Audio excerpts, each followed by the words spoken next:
창세기 46장 1절로 봉독하겠습니다. 이스라엘이 모든 소유를 이끌고 떠나 브엘세바에 이르러 그의 아버지 이삭의 하나님께 희생 제사를 드리니 그 밤에 하나님이 이상 중에 이스라엘에게 나타나 이르시되 야곱아 야곱아 하시는지라. 야곱이 이르되 내가 여기 있나이다 하매 하나님이 이르시되 나는 하나님이라. 내 아버지의 하나님이니 애굽으로 내려가기를 두려워하지 말라. 내가 거기서 너로 큰 민족을 이루게 하리라. 내가 너와 함께 애굽으로 내려가겠고 반드시 너를 인도하여 다시 올라올 것이며 요셉이 그의 손으로 내 눈을 감기리라 하셨더라. 아멘. 4절까지 봉독해 드렸습니다. 지난 주간에는 드디어 요셉이 자기의 신분을 밝히면서 형제들을 용서하고 그리고 가나안 땅에 있는 아버지 야곱을 애굽으로 초청하는 장면이 소개되었습니다. 이 모든 일들 속에 엄청난 인간들의 악행들, 곧 미움으로부터 출발해서 불신, 살인적인 범죄 행위까지 있었는데 결과적으로는 이 모든 것이 합력하여 하나님의 선을 이루시는 하나님의 섭리였다는 사실이 성경의 증거였습니다. 이러한 내용을 우리가 깨닫는다면 우리도 이 세상의 모든 부정적인 사건들 보면서 그것 때문에 절망하는 것이 아니라 오히려 이 모든 일들을 통해서 역사하시는 하나님의 지혜로운 섭리를 발견하고 깨닫고 오히려 하나님 앞에 감사와 찬송을 드리는 그러한 삶으로 바뀌어지지 않겠는가라는 기대를 해봅니다. 그리고 이제 창세기도 얼마 남지 않았네요. 46장부터 나머지 50장까지의 내용 간략하게 소개해 드리자면 46장부터 47장까지는 야곱 자손이 애굽으로 이주하는 장면입니다. 그리고 48장, 49장은 야곱이 12아들을 앉혀놓고 그들에게 축복하고 미래에 대해 예언하는 그러한 장면이 소개될 겁니다. 그리고 50장에서는 이제 아버지는 돌아가십니다. 돌아가고 나니까 또 형제들이 불안하지요. 그런데 오히려 요셉이 위로하고 안돈시키고 그리고 미래에 되어질 것을 약속해주는 그러한 장면이 소개되어집니다. 이렇게 해서 창세기는 끝이 나게 될 것이죠. 자, 오늘 이제 46장부터 50장 전체 내용이 바로 12지파에게 하나님이 약속해 주시는 그러한 내용이 되는데 어찌 보면 12지파 이스라엘의 미래사를 좀 세부적으로 각 지파별로 약속하는 내용이다 이렇게 말씀드릴 수 있죠. 지금까지는 믿음의 조상 아브라함부터 출발해서 열조들 바로 이삭, 야곱에 이르기까지 큰 틀에서의 하나님의 언약을 말씀하셨습니다. 큰 틀에서의 하나님의 언약은 이스라엘 나라를 세우겠다는 얘기고요. 그리고 그 이스라엘 나라를 거룩하고 의로운 나라로 만드시겠다고 하는 그러한 하나님의 약속이었습니다. 다시 말하면 나라와 의에 대한 약속이었다. 그 내용이에요. 그런데 이것이 이제 46장부터는 12지파 야곱의 12아들에게 그 내용이 좀 세부적으로 어떻게 구체적으로 이루어지는가를 약속하는 그런 내용이 되겠습니다. 그러니까 세부적인 언약이라고 말씀드릴 수 있겠죠. 그렇게 말씀드리고요. 자, 그렇게 하기 위해서는 먼저 이 야곱의 12아들들이 애굽으로 내려가야 됩니다. 다시 말하면 이스라엘 나라가 세워지는 데에 그 민족이 애굽으로 내려갔다가 애굽에서 올라와서 나라를 세워야 돼요. 우리 같으면은 왜 그런 일을 할까라고 생각이 드는데 그런데 하나님은 어찌 보면 일부러 내려가게 하셨다가 거기서 온갖 고초 다 겪게 하셨다가 그리고 기적적인 방법으로 하나님의 나라를 세워요. 예. 뭐 어떤 사람은 뭐 기왕 줄 건 어차피 줄 거라면 뭐하러 세금도 받느냐라고 얘기하는 사람이 있는데, 우리 하나님 어차피 우리들 다 나중에 죽을 거고 다 천국 갈 거면은 뭐하러 이 땅에 오게 하시나요? 이 땅에 와서 뭐하러 이렇게 힘들게 살게 하시나요?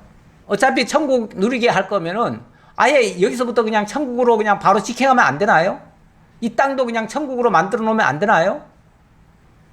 굳이 이 땅에 죄악 세상에 정말 죄가 만연한 그런 세상 가운데 우리들을 던져놓고 거기서 온갖 연단, 시험 다 겪게 하고 때때로 너무너무 힘들다고 아우성도 치게 만들어 놓고, 그리고 기어코 하나님이 우리들 노력으로는 안 되던 일을 하나님의 능력으로 역사하셔서 결국은 영원한 천국으로 우리를 인도해 가시잖아요. 그렇게 하실 것처럼 이스라엘 민족도 바로 가나안 땅에서 바로 나라를 세워도 되지만 그렇게 하지 아니하시고 애굽으로 내려보내 가지고 거기서 430년간 종로로 타게 하시다가 그리고 하나님의 기적적인 방법으로 구원해 내시고 그리고 약속하셨던 나라를 이루셔요.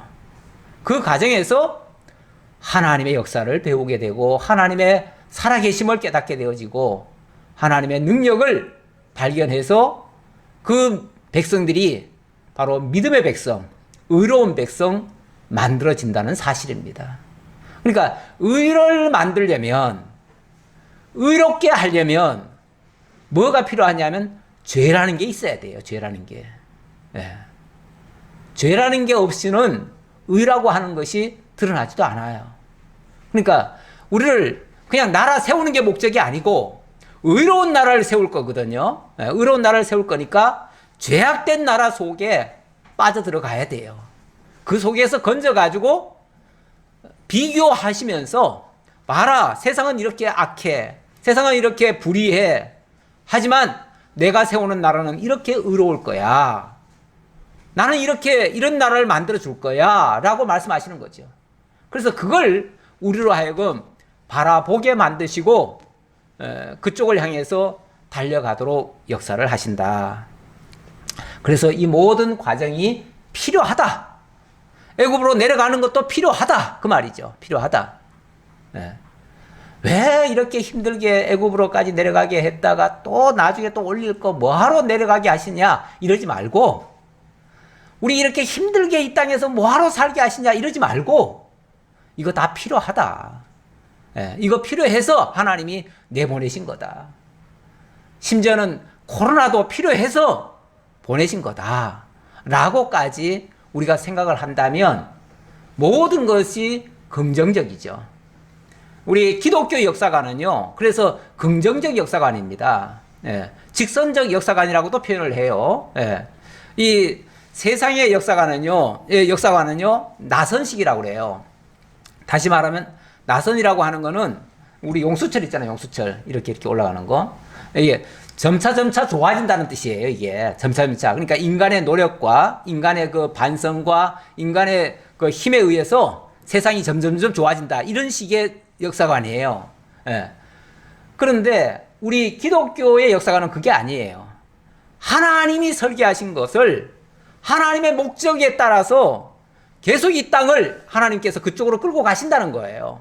끌고 가시는데 세상 사람들이 어떻게 나오든 간에 어떻게 변하고 어떻게 자기들이 뭐 세상을 망치게 하든지 흥하게 하든지 자기들 노력하지만은 그대로 되지는 않고 하나님의 뜻대로 되어진다. 그래서 변함없이 하나님의 역사관은 직선적이다. 그 뜻이에요. 이해됩니까? 제가 이런 얘기 하니까 너무 철학적인 얘기 같아서 얼른 납득이 안 될 수도 있겠는데 바로 그런 의미입니다. 우리 기독교의 역사는 그래서 모든 게 부정적이지 않아요. 나는 비록 힘들고 고달프고 괴롭지만 그것마저도 하나님의 뜻을 이루는데 필요한 도구고 수단이고 어떤 과정이다. 그렇다면 우리가 조금만 마음을 비우면은 그것마저도 감사할 일이다 라는 뜻이에요. 자, 이스라엘이 모든 소유를 이끌고 떠나 브엘세바에 이르러 그의 아버지 이삭의 하나님께 희생제사를 드리니 이제 이스라엘이 여기 이스라엘이라고 했다가 또 야곱이라고 했다가 막 번갈아 나옵니다.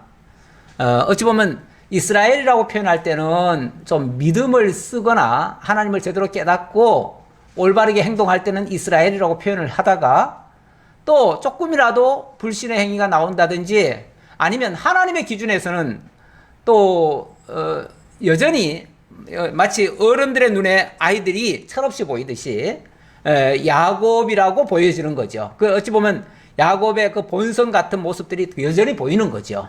그러니까 야곱아 또 이렇게 부르기도 하는데 어쨌든 지금은 이게 완전히 이스라엘화 된 사람이 아니고 아직은 야곱이었던 사람이 이스라엘로 바뀌어가는 과정이에요. 그러다 보니까 이스라엘이라는 이름도 나오고 야곱이라는 이름도 나오고 이렇습니다. 그렇다고 이해하시고요. 자, 이제 드디어 모든 소유를 끌고 이제 애굽으로 출발을 했습니다. 사실 처음에는 이 사실을 야곱이 못 믿었지요. 믿지를 못했어요. 그 앞서서 아들들이 요셉이 애굽에서 총리가 되었습니다라고 했더니 의안이 벙벙했지요. 그래서 그때 뭐라고 표현했냐면 어리둥절했다. 26절에 보면 야곱이 그들의 말을 믿지 못하여 어리둥절하더니 이렇게 얘기 나와요. 그 말이 고지 들리지가 않지요. 아니 벌써 몇십 년 전에 죽은 아이가 어떻게 지금 살아가지고 애굽의 총리가 돼 있단 말이야. 말이 안 되지요. 그러니까 그 말을 믿지 못하지요. 그래서 어리둥절했대요. 전혀 그 믿어지지 않았다 그 소리죠.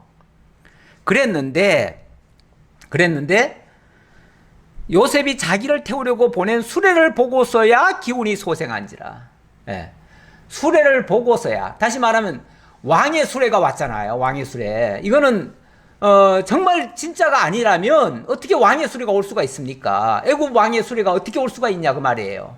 그러니까 진짜 총리 정도가 되니까 그 왕의 수레가 온 거죠. 그래서 그걸 보고서야 정말 어리둥절했었는데 기운을 차렸다. 기운이 소생했다. 그러면서 절대 내려갈 생각이 없던 사람이 내가 죽기 전에 가서 그를 보리라. 내가 죽기 전에 가서 보리라. 이 말은 빨리 가겠다 그 소리죠. 빨리 가겠다. 내가 이제 살면 얼마나 더 살겠느냐. 곧 죽을 것 같은데 하기야 하도 지금 기근 상황을 지금 2년간이나 만나가지고 제대로 먹지도 못했을 테고요. 이대로 가다간 그냥도 죽지요. 죽을 판이죠. 안 그래도 죽을 판인데 이제 나이도 어느 정도 먹었고 그래서 이때가 139세거든요. 거의 나이도 이제 많이 먹었고 그러니까 이제 얼마 못 살 거다라고 생각하니까 다급한 거예요. 빨리 가야 되겠다. 그래서 갑자기 내려가기로 하는 겁니다. 자, 그래서 모든 소유를 이끌고 브엘세바에 이르렀다 하는데요. 이 브엘세바 한번 조금 그림을 조금 그려볼까요? 좀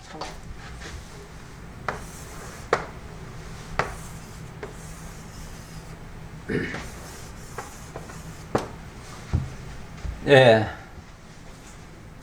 지금은 여기 헤브론에 살고 있습니다. 헤브론에 살고 있고 원래 예루살렘이 요 위에 있습니다. 근데 뭐 예루살렘은 참고로 알고요. 브엘세바는 어디냐면 여기쯤입니다.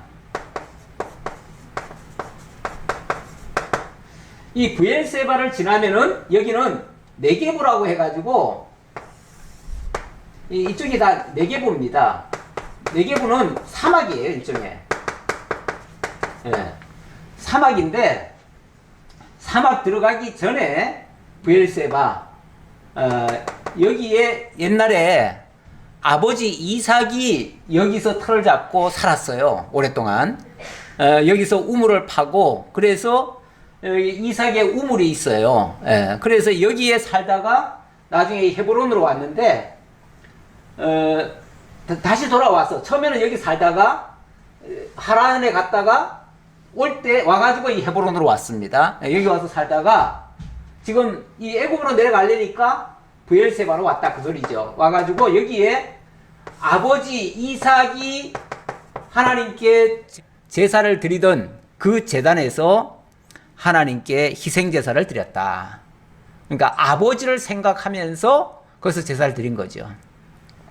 사람이 어려운 결정을 한다든지 뭔가 불안함이 있을 때 그때 부모를 생각합니다. 그래서 요즘도 가끔씩 그 드라마 같은 데 보면은 어떤 굉장히 어려운 일을 당했거나 아니면 좀 실패를 했거나 아니면은 정말 판단하기 곤란할 때, 그럴 때는 돌아가셨지만 아버지 묘소에 가가지고 아버지한테 하소연하는 사람들도 가끔 있더라고요. 그러니까 이 아버지가 하나님을 섬기던 그 장소, 이건 뭐 단순히 죽은 아버지를 찾아갔다는 뜻은 아니고요. 하나님과 교통하면서 하나님의 응답을 받아서 살았던 그 아버지의 전처를 밟기 위해서 가는 거죠. 가서 하나님 앞에 희생제사를 드렸더니 그 밤에 하나님이 이상 중에 이스라엘에게 나타나 이르시되 야곱아 야곱아 하시는지라. 야곱이 이르되 내가 여기 있나이다 하매, 이 야곱아 야곱아 할 때는 옛날에 베델로 올라갈 때, 옛날에 여기서 도망쳐가지고 쭉 올라가다가 이 베델에서 하나님이 나타나셨죠. 나타나가지고 그때 야곱아 야곱아 부르시면서 야곱에게 이삭에게 언약하셨던 내용을 상기시켜 준 경우가 있었습니다. 그러니까 그때 불렀던 그 모습이죠. 우리 하나님께서 이 기억나게 할 때는요, 일부러 옛날 이름을 부르기도 합니다. 그렇죠? 자기의 어렸을 때를 기억하게 하고 하나님이 먼저 약속하셨던 것을 기억하게 하려고 야곱이라고 불러주는 거죠. 너는 본래 야곱이었어. 내가 너를 이스라엘로 만들었지만 그때 너는 어렸었고 내가 너에게 약속한 것을 다 이루어서 이스라엘로 만들어준 거야. 이것도 아마 기억하게 하려고 이렇게 부르신 것 같아요. 하나님이 이르시되 나는 하나님이라 내 아버지의 하나님이니 애굽으로 내려가기를 두려워하지 말라. 내가 거기서 너로 큰 민족을 이루게 하리라. 나는 하나님이라. 그러면서 내 아버지의 하나님이, 나는 하나님인데 너의 아버지의 하나님이다. 우리 신약에서도 이 표현은 자주 나오는데요. 하나님은 아브라함의 하나님, 이삭의 하나님, 야곱의 하나님, 이렇게 표현을 할 때 있는데, 물론 뭐 신약의 개념에서는 하나님은 살아계신 하나님이시고 일찍이 아버지 믿음의 조상 아브라함에게 약속하셨던 그 하나님이 이삭에게도 약속하셨고 야곱에게도 약속하셨다. 그 약속하신 그대로 지금도 살아계시고 그 나라와 그 의를 이루시는 분이시다 라는 의미로 그 표현을 했는데, 지금 야곱에게는 너의 아버지의 하나님이다. 이 말은 너의 아버지에게 약속했던 대로 내가 너에게 이루어주려고 하는 거야. 그걸 깨닫게 하려는 거죠. 그걸 강조하는 표현이죠. 그러니까 두려워할 거 없어, 그 말이죠. 그러니까 정말 우리가 미지의 세계로 간다고 하는 것은 항상 두려운 일입니다. 애굽으로 내려간다는 것, 물론 거기에 요셉이 있다 해가지고 지금 얼른 내려가고자 했지만은 또 한편에서는 뭔가 두려운 마음이 있었던 거죠. 원래 낯선 데 가는 것도 두려워하는 사람들이 있어요. 우리 형제들 중에 한 사람은 지금 어느 한 지역에 사는데 그 동네 떠나면 죽는 줄 알아요. 그래서 다른 데 갈 기회가 몇 번 있었는데 절대 못 떠납니다. 그런데 우리가 때때로 큰 결단을 할 때가 있죠. 절대 못 따를 것 같지만 결단을 해야 될 때가 있어요. 예. 그럴 때 정말 하나님께서 확신을 주지 않으면은 사람들은 자기 본성대로는 그게 용납이 잘 안 돼요. 그쪽으로 가기가 힘들어요. 그래서 하나님께서 어떤 확신을 줄 때까지 조금 머뭇머뭇거리는 거예요. 그러니까 만약에 여기서 여기 있을 때 요새 빨리 가서 만나야지 그것만 생각했다면은 뭐 여기 들리고 말고 할 것도 없죠. 그냥 막 내려가죠. 내려가는데 여기를 들려서 하나님께 제사를 드리고 그리고 하나님께로부터 응답을 받는다고 하는 것은 뭔가 불안한 구석이 있었다는 얘기예요. 그러니까 하나님께서도 야곱아 두려워하지 말아라 이 말을 하는 거예요. 두려워하지 말아라. 왜? 나는 하나님이야. 하나님이란 말은 전능자라는 뜻이에요. 전능자. 하나님이라는 단어가 원래 엘로힘인데 엘로힘이라는 단어는 전능자라는 뜻이에요. 난 뭐든지 다 할 수 있는 자야 그 말이죠. 이 세상에 그 모든 것, 그 무엇도 내가 못하는 게 없어. 내가 다 할 수 있어 그 말이죠. 너 애굽으로 내려가서 너에 대한 모든 것을 내가 다 해줄 수 있어 그 말이죠. 그러니까 두려워할 필요 하나도 없어. 걱정할 거 하나도 없어. 그냥 내려가 그 말이죠. 그러면서 믿게 하기 위해서 하시는 말씀이 내가 거기서 너로 큰 민족을 이루게 하리라. 자 여기서 나는 전능자가 하실 일이 뭐냐면은 첫 번째 나는 너로 큰 민족을 이루게 하리라. 그러니까 애굽에 내려가는 이유 첫 번째 이유는 거기 가서 큰 민족 이루게 할 거다 그 얘기죠. 큰 민족 이루는 거야 당연히 나중에 나라를 세우기 위한 준비 작업이죠. 나라를 세우려면 민족이 있어야 될 거 아니에요. 그래서 큰 민족을 이루기 위해서 내가 너를 내려보내는 거야. 그러면서 두 번째는 내가 너와 함께 애굽으로 내려가겠고 함께 하겠다. 하나님이 함께 내려가겠대요. 함께 내려가겠다. 하나님이 함께 하겠다는 거예요. 내가 너 혼자 보내는 거 아니야. 내가 함께 갈 거야.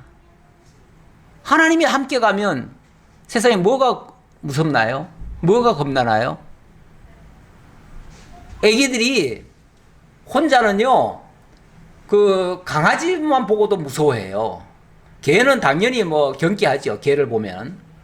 그런데 옆에 엄마가 있으면요, 그 개 옆에 가가지고도 막 이렇게 호통치듯이 그래요. 누구 믿고 그래요? 엄마 믿고 그래요. 예. 자기는 도저히 용기를 못 내는데 걔 근처도 못 가는데 옆에 엄마가 있으면 두려울 게 하나도 없어요. 엄마 믿고 그냥 걔를 그냥 혼내주는 거예요. 예. 저리 가라 그러고 막 소리도 지르고 그러는 거예요. 우리 하나님이 함께 하시겠대요. 하나님이 함께 하는데 뭐가 두려워요? 거기가 비록 아골골짝 빈들이라 할지라도 하나님이 함께 하시면 그곳은 천국으로 바뀔 수 있는 곳이에요. 예. 그리고 세 번째는 반드시 내가 너를 인도하여 다시 올라올 것이며 반드시 다시 올라오게 할 거다. 반드시.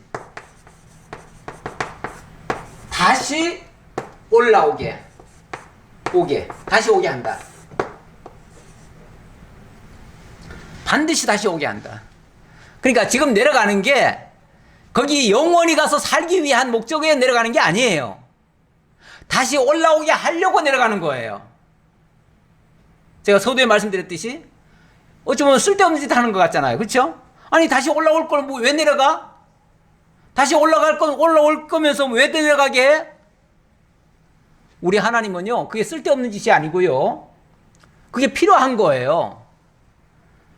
모든 게 세상에 보면은 어찌 보면은 쓸데없는 일을 하는 것 같기도 하잖아요. 어떨 때 보면은 뭐 아파트도 막 헐어요. 그런데 그렇게 헐 거면 뭐하러 지었어? 예. 이렇게도 말할 수 있는데 그렇지 않고 그 과정에 또 필요한 게 있는 거죠. 그 과정에 짓고 할 때까지의 과정이 필요한 거죠. 과정이. 그 과정이 적은 일인가요? 얼마나 큰 일인데요. 그 과정이라고 하는 것에서 얼마나 아름다운 일들이 많이 발생하는데요. 그러니까 우리는 일이 목적이 아니에요. 그 일이라고 하는 것 속에 그 가운데에 그 과정에 엄청난 하나님의 역사를 발견하기 위해서 일을 하게 하시는 거지 일을 목적하는 게 아니에요. 성과가 목적도 아니에요. 근데 이제 세상은 그 과정은 다 생략하고 결과만 좋으면 다 좋다 그래요. 결과만 좋으면. 근데 이 세상은 결과주의지만 우리 하나님은 그 과정을 더 중시해요. 그래서 어차피 다시 올라올 거지만 지금은 내려가는 게 굉장히 중요해요. 굉장히 중요하고 내려가서 할 일이 있어요. 그건 큰 민족을 이루는 일이에요. 그리고 그 일을 위해서 하나님은 끝까지 함께 할 거예요. 그 일 다 끝날 때까지 하나님은 안 떠나요. 내가 너와 함께 할 것이고 너의 후손들과 함께 할 것이고 이스라엘 민족과 함께 할 것이다. 그러니 걱정 말고 내려가라 그 말이죠. 그 다음에 그런데 이게 뭐 금방 내려갔다 금방 올라온다는 말일까요? 그 말은 아니에요. 왜냐하면 그 다음 말이 요셉이 그의 손으로 내 눈을 감기리라 하셨더라. 네 번째는 요셉이 너의 눈을 감길 것이다. 너의 눈을 감긴다는 말. 눈을 감긴다는 말은 뭐죠? 네가 거기서 죽을 거다 그 말이잖아요. 너는 거기서 죽을 거야. 그런데 조금 전에는 뭐 다시 올라온다며요. 다시 올라올 건데 왜 거기서 죽으면 어떻게 되나요? 그러니까 이게 금방 되어질 것처럼 표현이 돼 있어도 금방 되는 얘기가 아니라 사실은 이게 430년 후에 될 얘기잖아요. 그런데 그때 되더라도 너는 반드시 올라올 것이다. 그 얘기고 무엇보다도 너 자신뿐이 아니라 너 개인 혼자가 아니라 이제 이스라엘 민족으로 반드시 다시 돌아올 것이다. 그 얘기죠. 그러니까 야곱 한 개인은 물론 뭐 죽으면은 이제 그 묘지는 헤브론으로 다시 올라옵니다. 헤브론으로 올라오지만은 그 뭐 묘지에 다시 온다는 얘기가 아니라 그 막벨라굴로 올라오지요. 올라오는데 뭐 그 얘기 지금 그 얘기로 반드시 다시 온다는 얘기가 아니라 나중에 이스라엘로서 올라온다. 이스라엘 민족으로서 올라온다. 그 얘기죠. 그리고 가까이는 요셉이 그의 손으로 너의 눈을 감겨줄 것이다. 이 눈을 감겨준다. 그것도 사랑하는 자가 곁에서 내 눈을 감겨준다. 어떻게 들리나요? 이것도 작은 행복 아닌가요? 예. 우리가 어차피 다 눈을 감을 겁니다. 앞으로 다 눈을 감을 거예요. 감을 건데 이 눈 감는다는 표현이 물론 이건 의미적으로 이해를 해야 될 텐데 눈을 감는다는 이 말이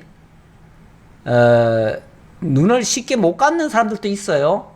세상에 한이 남아가지고 눈이 쉽게 안 감겨지면은 옆에 있는 사람들이 눈을 이렇게 감겨줘야 됩니다. 어떤 사람들은 눈을 그러니까 동그랗게 뜨고 그냥 숨이 끊어지는 사람도 있어요. 그러면 눈을 감겨줘야 돼요. 안 감겨주면은 그대로 굳어요. 그래서 감겨줘야 되는데 사랑하는 자 곁에서 정말 하고 싶은 말 다 하고 더 이상 여한이 없이 조카도다. 그 앞에서도 이스라엘이 이르되 앞장 28절에도 이스라엘이 이르되 조카도다.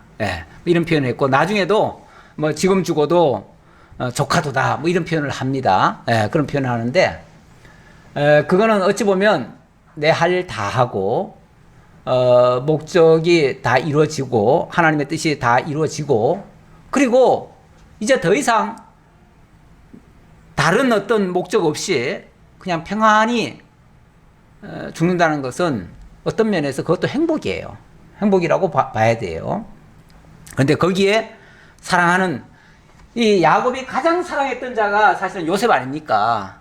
근데 그 가장 사랑했던 그 요셉의 손으로 눈을 감겨준다는 말, 저는 굉장히 좋게 들려요. 이게 나쁜 의미로 보이는 게 아니라 굉장히 행복한 의미로 보여져요. 그리고 기왕 이 얘기가 나왔으니까 그 앞에서 20절에 그 45장 20절에 보면 요셉이 그 수레를 보내면서 형제들에게 당부한 내용이 있어요. 그때 뭐라고 그랬냐면 또 너희의 기구를 아끼지 말라. 온 애굽 땅에 좋은 것이 너희 것임이니라. 이 말은 무슨 소리죠? 이 수레 가져가서 아버지 식구들 다 모셔와라. 모셔오는데 거기에 기존에 가지고 있던 그 기구들 아끼지 말라. 이 말을 하죠. 너희의 기구를 아끼지 말라. 이 말은 무슨 소리냐면 그거 아깝다고 바리바리 싸가지고 오지 말아라. 그 소리예요. 예. 이사할 때, 그렇잖아요. 지금까지 살고 있던 거, 뭐 살린 사람이 있을 거 아니에요. 가구들도 있을 테고, 그걸 가지고, 그래, 애굽 내려가면 이거 가지고 살아야지. 그리고 또 애굽으로 가져올 수도 있잖아요. 그런데, 뭐라고 그러냐면, 아예 그거 가져올 생각하지 말어. 가져오지 마. 왜냐하면 여기 더 좋은 거 더 많아. 그 말이죠. 여기 애굽에는 그 가나안 땅에서 너희들이 쓰던 것보다 훨씬 더 많은 게 좋은 게 많으니까 하나도 가져올 거 없어. 그냥 빈몸으로 와도 돼. 빈몸으로 오면 여기서 필요한 거 다 줄게. 그 말이거든요. 예. 근데 우리들도 가끔 이사하잖아요. 이사할 때 보면은 어떻게 합니까? 바리바리 다 싸가지고 가지요. 예, 가끔씩 여기 아파트에 이사 오는 날 보면은 이사 올 때 짐을 잔뜩 싣고 와요. 싣고 와가지고 올리지도 않고 그 자리에서 바로 쓰레기장으로 또 가져가는 경우가 많아요. 그래서 어떤 집은 보니까 쓰레기장에 가는 짐이 올라가는 짐보다 더 많아. 그렇게 많이 가져왔어요. 아, 그럼 뭐하러 가져왔어요? 그냥 거기서 버리고 오실 것이지.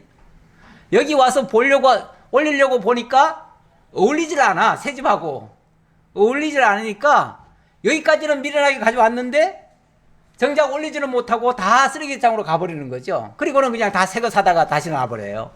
그 이중일을 한 거죠. 괜히 가져오느라고 힘들었고 또 버리느라고 또 힘들고 그러느라고 차도 더 쓰고 이래저래 돈만 더 깨진 거죠. 결국은 미련한 짓을 한 거죠. 아, 물론 우리가 똑같은 집을 간다든지 뭐 이 땅에서 계속 살아야 되는데 돈은 아껴야 되니까 절약하는 차원에서는 그게 필요는 해요. 그게 무조건 그럼 뭐 앞으로 이사할 때는 다 버려야 되라 그 소리가 아니고 불필요하게 많이 모으려고 하지 말아라 그런 뜻이기도 해요. 우리가 이 다음에 우리가 사실은 다 이사를 해야 됩니다. 그렇죠? 어디로 이사하죠? 하나님 나라로 이사할 거예요. 우리는 이 땅에서 여기저기 옮겨가는 게 아니고 이 땅에 옮겨가면 이 땅에 필요한 걸 가져갈 수밖에 없지만 이 땅에 나중에 천국 갈 때는요 진짜 빈손 들고 가셔야 돼. 하나도 가져갈 거 없어요. 옛날에는 노잣돈이라도 하라고 뭐 주머니 하나 속주머니 만들어 놓고 거기다가 돈 몇 푼이라도 찔러 드리죠. 다 쓸데없는 짓이에요. 그 나중에 도굴꾼들만 가져가요. 아니면 그 장사하시는 분들이 몰래 슬쩍슬쩍 꺼내가요. 그러니까 그거는 정말 쓸데없는 행위고요. 정말 빈손 들고 오래요. 천국에는 빈손 들고. 왜? 이 땅 거보다 몇백 배 더 좋은 거 많으니까. 거기 필요한 건 다 거기 있으니까. 여기 거 가져가봤자 다 쓰레기밖에 안 되니까. 이 땅에 그래서 우리가 평소에 너무 많이 쌓아놓는 것도 사실은 바람직하지 않아요. 진짜 꼭 필요한 거 당장 쓰기 위해서 사놓는 건 좋지만 이거 나중에 쓸 거야 하고서 놔두면은 나중에 쓰지도 않더라고요.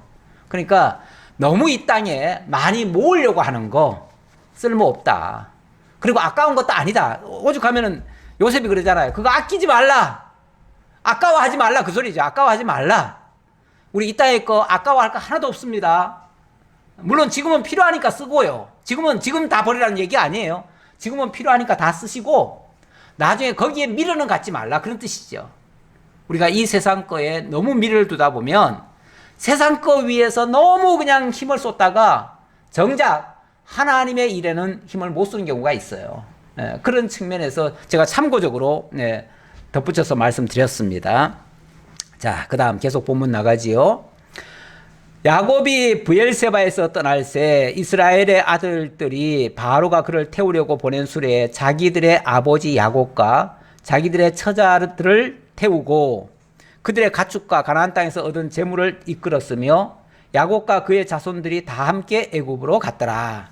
자, 이제 드디어 하나님께로부터 이 응답을 받은 거예요. 이 네 가지 응답을 받은 거예요. 받고 확신을 가지고 출발한 거예요. 확신을 가지고. 우리가 정말 참 미지의 세계에 대한 두려움이 있을 때 물론 뭐 하나님 믿고 그냥 나가면 되긴 되는데 그래도 기도하면서 뭔가 확신을 얻고 하나님이 함께 하신다는 이 사실을 깨닫고 그리고 간다면은 그 두려움은 훨씬 줄어들죠. 그리고 쓸데없이 걱정, 염려할 필요가 없는 거죠. 그러니까 그런 의미에서도 우리가 하나님께 기도하면서 일을 하는 것은 매우 중요하다. 그렇게 하지 않으면은 하면서도 내가 잘 하는 건가? 제대로 하는 건가? 이게 맞는 건가? 계속 뭔가 그냥 발걸음이 주저주저 하지요. 뭐 일을 하는데 자꾸만 주저주저 하면서 일을 해요. 그러면요, 일이 잘 되는 게 아니에요. 일이 절반밖에 안 될 수도 있어요. 그러니까 뭔가 일을 할 때는요, 확신을 가지고 하는 거예요. 뭐든지. 이게 옳다. 이 길이다. 하나님이 함께 하신다. 하나님이 인도하신다. 믿고 그냥 가는 거죠. 그러니까 일을 시작하면 믿고 가는 거고요. 일을 하기 전에는 먼저 하나님 앞에 기도하고요. 이게 우리의 그 삶의 태도, 신앙적인 삶의 태도일 수도 있습니다. 자, 8절입니다. 애굽으로 내려간 이스라엘 가족의 이름은 이러하니라. 야곱과 그의 아들들 곧 야곱의 맏아들 루벤의 아들 하녹과 발루와 헤스론과 갈미요, 시므온의 아들은 여무엘과 야민과 오학과 야긴과 스할과 가나안 여인 아들 사울이요, 레위의 아들은 게르손과 그학과 무라리요, 유다의 아들 곧 엘과 오난과 셀라와 베레스와 세란이, 엘과 오난은 가나안 땅에서 죽었고 베레스의 아들은 헤스론과 하몰이요. 예, 우선 거기까지 봅시다. 사실은 뭐 특별한 내용은 없어요. 여기서는 이렇게 이런 사람들이 내려갔다라고 하는 그냥 명단이에요. 사실적인 증거예요. 그러니까 여기서 중요한 거는 이게 무슨 뭐 그냥 대충 하는 말이 아니고 정확히 내려갔다, 정확히 이렇게 갔다라는 것을 사실 증명해 주는 거예요. 자, 그 정도로 보고요. 자, 13절. 이사갈의 아들은 돌라와 부아와 욥과 시므론이요, 스불론의 아들은 세렉과 엘론과 야레엘이니, 이들은, 자, 15절이 이제 조금 그나마 중요한 말씀입니다. 이들은 레아가 바단 아람에서 야곱에게 난 자손들이라. 자, 지금까지 열거한 사람들이 다 누구라고요? 야곱의 아내 가운데서 레아, 맏언니죠. 그러니까 본부인이죠. 레아가 아들을 많이 낳았습니다. 많이 낳고 나중에 이제 디나 딸도 하나 낳았어요. 그래서 아들을 많이 낳았는데 그러다 보니까 그 자손들은 또 많아요. 자손들이 지금 현재 몇 명이냐면 그 딸 디나를 합하여 남자와 여자가 33명이며 레아에게서 나온 그 자손들이 총 33명이더라 그 말이죠. 자, 요거는 이제 제가 조금 이따 설명하기 위해서 좀 적어 놓습니다. 일단. 자, 그 다음 갓의 아들은 시비온과 학기와 수니와 에스본과 에리와 아로디와 아렐리요, 아셀의 아들은 임나와 이스아와 이스위와 브리아와 그들의 누이 세라며, 또 브리아의 아들은 헤벨과 말기엘이니 이들은 라반이 그의 딸 레아에게 준 실바가 야곱에게 낳은 자손들이니 모두 16명이라. 이번에는 이 레아의 몸종인데, 자, 몸종이면서 첩이 된 사람, 바로 실바의 자손들입니다. 실바를 통해서 나온 자손들 모두 16명이라 이렇게 나옵니다. 16명. 자, 그 다음 야곱의 아내 라헬의 아들 곧 요셉과 베냐민이요, 애굽 땅에서 온의 제사장 보디베라의 딸 아스낫이 요셉에게 낳은 므낫세와 에브라임이요, 베냐민의 아들 곧 벨라와 베겔과 아스벨과 게라와 나아만과 에히와 로스와 뭇빅과 훈빈과 아르시니, 이들은 라헬이 야곱에게 낳은 자손들이니 모두 14명이요. 자, 이 라헬의 자손들은 14명. 근데 여기는 저기서 포함한 사람이죠. 요셉까지 포함해서 얘기입니다. 요셉의 자손들까지. 그 다음 23절 단의 아들 후심이요, 납달리의 아들 곧 야셀과 구니와 예셀과 실렘이라. 이들은 라반이 그의 딸 라헬에게 준 비라가 야곱에게 낳은 자손들이니 모두 7명이라. 이번에는 라헬의 몸종, 라헬의 몸종인데 누구라고요? 비라.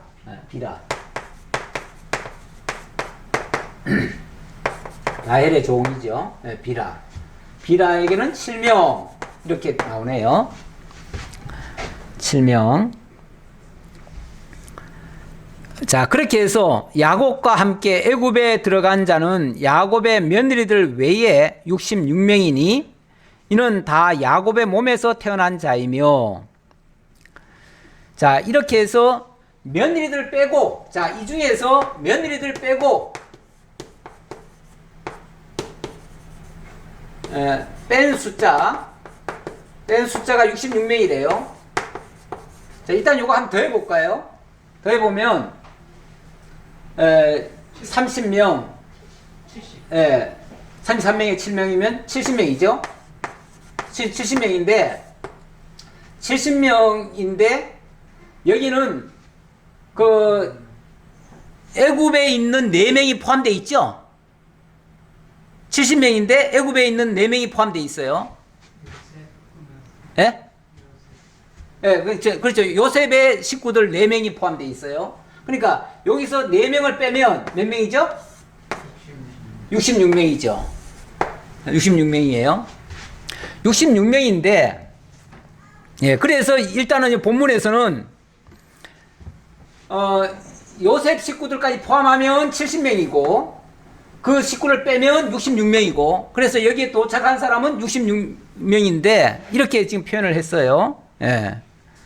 그랬는데 그런데 이 장면이 출애굽기 1장 5절인가 거기서도 70명이라고 돼 있어요. 70명이라고 돼 있고, 또 구약에서는 자고 한 3군데 나오는데 다 70명이라고 돼 있어요. 예. 그런데 사도행전에 가면 이 부분을 75명이라고 얘기를 해요.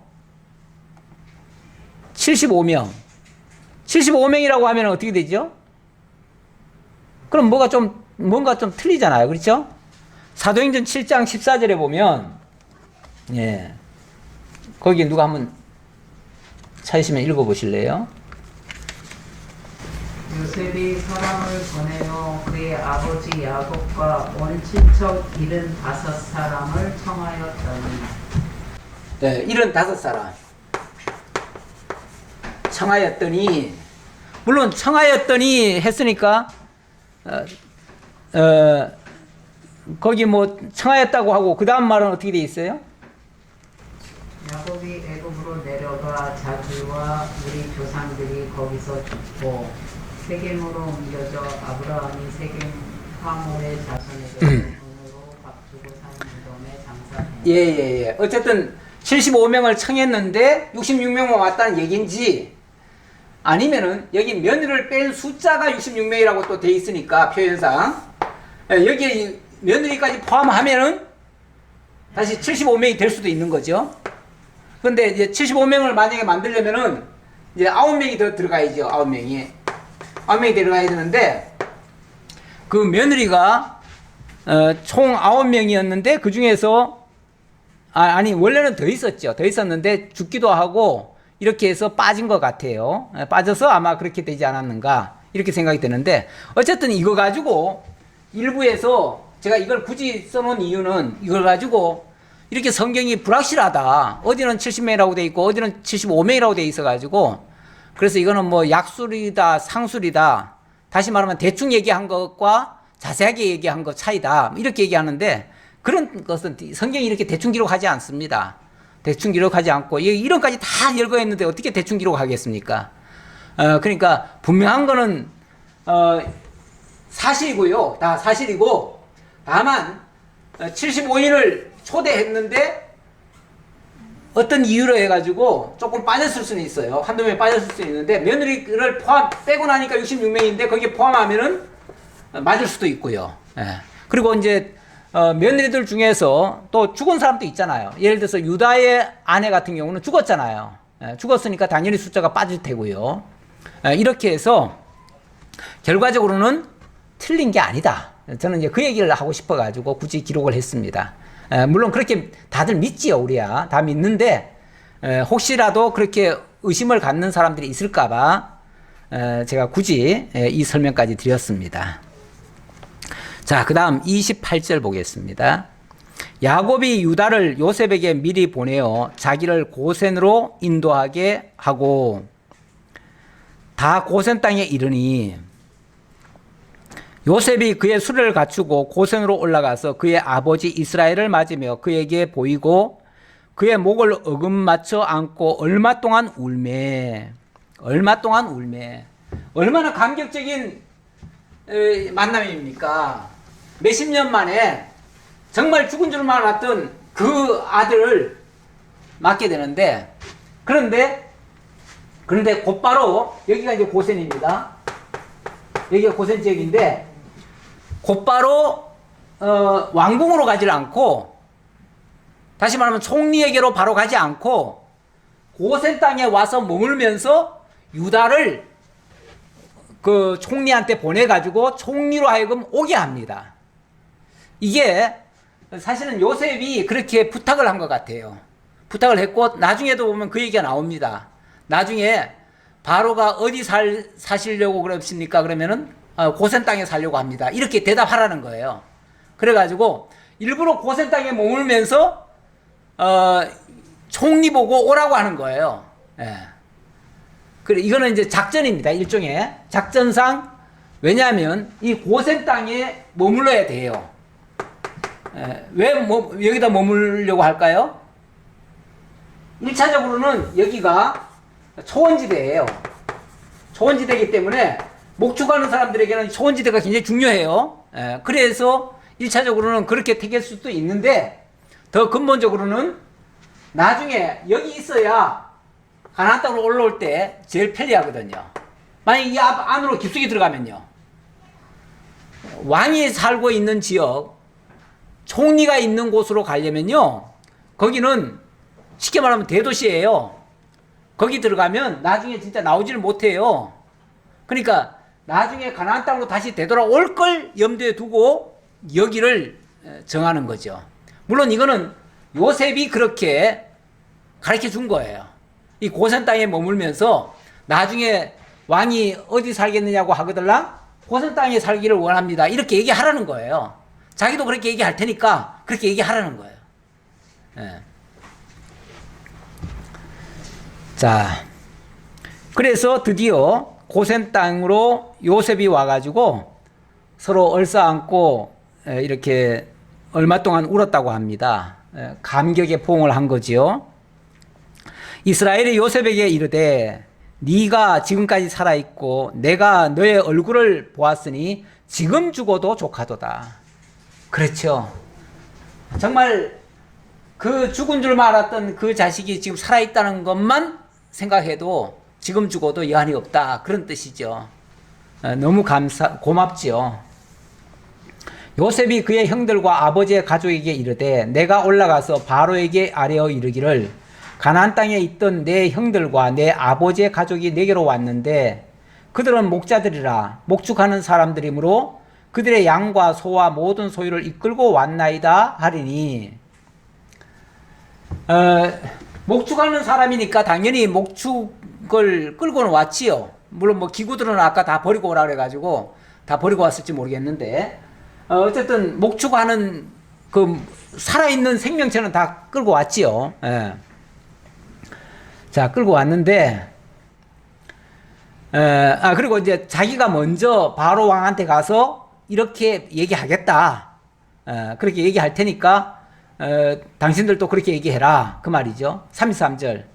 바로가 당신들을 불러서 너희의 직업이 무엇이냐 묻거든 당신들은 이르기를 주의 종들은 어렸을 때부터 지금까지 목축하는 자들이온데 우리와 우리 선조가 다 그러하니이다 하소서. 애굽 사람은 다 목축을 가증히 여기나니 당신들이 고센 땅에 살게 되리이다. 예. 애굽 사람들은 목축을 뭐 한다고요? 아니, 가증히 여긴다. 가증히. 예, 이 표현이 이 번역이 저는 좀 매끄럽게 번역된 것 같지는 않아요. 물론 뭐 직역을 하다 보니까 이렇게도 번역이 됐는데 그 어느 나라든지 옛날에 왕조 시대 때는 다 그랬어요. 일종의 그 천한 직업이 있고요, 귀한 직업이 있어요. 우리나라도 산업공상 해가지고 선비가 제일 위에 있는 사람이고요. 예. 상업하는 자, 사실은 뭐 그 이하도 또 있죠. 뭐 백정이나 이런 사람들도 있지요. 그래가지고 그쪽은 다 천하게 여겼어요. 지금도 저 인도 같은 데 가면은 카스트 제도라는 게 있어가지고 저 하층민들은 사람 취급도 못 받습니다. 예. 완전히 그 사람들은 뭐 죽으면은 진짜 저 짐승 갖다 버리듯이 그런 식으로 갖다가 대우하고 일평생 사회 진출도 제대로 못 합니다. 항상 천한 일만 해야 돼요. 남의 정말 그 뒤치다거리나 해야 돼요. 예, 그 사람들은. 그렇게 천하게 여기는 사람들은 아예 따로 그쪽 사람들끼리 살도록 해요. 그러면서 너희들은 천하니까 우리가 살고 있는 우리 근처로 오면 안 돼. 이렇게 여기는 거죠. 예. 근데 이거를 요셉은 일부러 그렇게 하라는 거예요. 일부러. 왜? 그래야 목축을 가증히 여기는 사람, 다시 말하면 가장 천하게 여기는 직업이다 그 얘기죠. 목축을 가장 천하게 여기고 우리나라로 말하면 정말 옛날 쌍놈들 백정처럼 이렇게 생각하도록 만들었다는 거죠. 네, 그렇게 생각한다는 거죠. 그러니까 그렇게 여기도록 그걸 강조하라는 거예요. 우리는 목축을 하는 사람입니다. 그러면 너들은 천하구나 이렇게 생각하도록. 그러면 천한 자들이 도해지 와서 사는 거는 뭐 총리가 원하면은 도해지 오겠지만 사실은 꺼려지거든요. 꺼려지는데 우리는 이 고센 땅이 여기 풀도 있고 하니까 우리는 목축을 하는데 여기가 좋을 것 같습니다 하면은 그래 얼른 여기서 살아라 하고서 해줄 거라는 거죠. 그렇게 해주도록 하기 위해서 아예 이 땅을, 이 넓은 지역을, 또 지역도 넓어요. 넓으니까 그 넓은 지역을 아예 다 왕으로부터 허락을 받기 위해서. 그래서 거기서 이제 생육번성 하려면 거기도 사실은 땅도 커야 되잖아요. 도해지 가가지고 호화호시 가면서 사는 게 중요한 게 아니에요. 자기네들끼리만 사는 게 중요한 게 아니에요. 예. 많은 이제 가족들이 거기서 이제 앞으로 태어날 거예요. 예. 앞으로 지금 몇십 대가 여기서 지금 나올 건데 한 400년간 여기서 지금 생육번성 할 건데 그렇게 하려면 땅도 넓어야 되고요. 또 이들이 안정적으로 살아갈 수 있는 그런 그 직업도 있어야죠. 그래서 이 고센 땅을 취하게 됐는데 결국 이것도 하나님이 나중에 다시 가나안 땅으로 돌아오게 하기 위한 준비 작업 중에 하나였다. 이거 굉장히 필요한 일이었다 그 말이죠. 그렇게 해서 이 야곱의 자손들은 애굽 땅이지만 애굽 땅에서 한 지역을 마치 가나안 땅처럼 여기고 살아갈 수 있도록 거기서 자유와 평안을 누리면서 살아갈 수 있도록 이 지역을 얻게 됐다. 물론 나중에 가면 이게 또 환경이 바뀝니다. 환경이라고 하는 거는요, 그때그때 다릅니다. 계속 환경이 바뀌어요. 지금 좋다고 해가지고 여기가 낙원이구나, 지상 낙원이구나 이렇게 생각했다가 몇 년 후 가면요, 거기가 고통스러운 장소가 될 수도 있어요. 그러니까 어디가 좋은지는 내가 함부로 판단하고 결정하는 문제가 아니에요. 사실은 뭐 하나님이 함께 하시면 어디든지 다 좋은 장소예요. 근데 하나님이 함께 하지 않으면 거기는 또 지옥의 장소로 바뀔 수도 있어요. 그러니까 중요한 거는 우리가 하나님과 함께 하느냐가 중요하지, 그 지역이나 그런 땅이나 어떤 환경이 중요한 게 아니에요. 그것을 뛰어넘어서 우리가 하나님과 함께 하는 것이 가장 중요한 곳이고, 그것을 우리가 택한다면 그곳이 정말 이들이 원하는 바 그 고센 땅일 수도 있고, 이 땅에서는 어찌 보면 거기가 차선책으로 좋은 곳이죠. 애굽에서는 좋은 곳이죠. 자, 우리 하나님 오늘 약속하신 것처럼 내가 너와 함께 하겠다, 두려워하지 말아라, 내가 반드시 돌아오게 하겠다, 이런 약속의 말씀 믿고 우리가 이 땅 살아가는 겁니다. 우리 하나님 반드시 우리도 돌아오게 하신대요. 지금 힘드느냐? 잠시 살게 하는 거야. 너무 여기에 매달리지 말어. 여기 거에 너무 일비하지 말어. 세상 거는 필요할 때 쓰는 것 뿐이야. 쓰고 우리는 다 버리고 갈 자들이야. 그러니까 여기에 미련둘 것도 없고 다 하나님 바라보고 그 나라를 소망하고, 정말 하나님이 평안한 가운데서 우리를 불러가시면 우리는 영원히 하나님과 더불어 행복하리라. 이 믿음 가지고 살아가시면 이 땅에서도 슬기롭게 살지 않겠는가, 이렇게 생각해 봅니다. 기도하겠습니다. 아버지 하나님 감사합니다. 오늘도 저희에게 이 야곱의 아들들에게, 야곱에게 약속하신 하나님의 언약이 어떻게 앞으로 이루어지는지를 저희가 바라보게 하시니 참으로 감사합니다. 하나님이 먼저 약속해 주십니다. 하나님은 그 약속을 한 번도 어기신 적 없고 앞으로도 어기시지 않으실 것입니다. 그 믿음 가지고 우리도 이 땅에 슬기롭게 살아갈 수 있도록 함께 해 주옵소서. 하나님의 자녀들이 믿음으로 성숙해지고 이 땅에서 슬기롭게 살아갈 수 있도록 역사해 주옵소서. 감사드렸고 예수님 이름으로 기도하옵나이다. 아멘.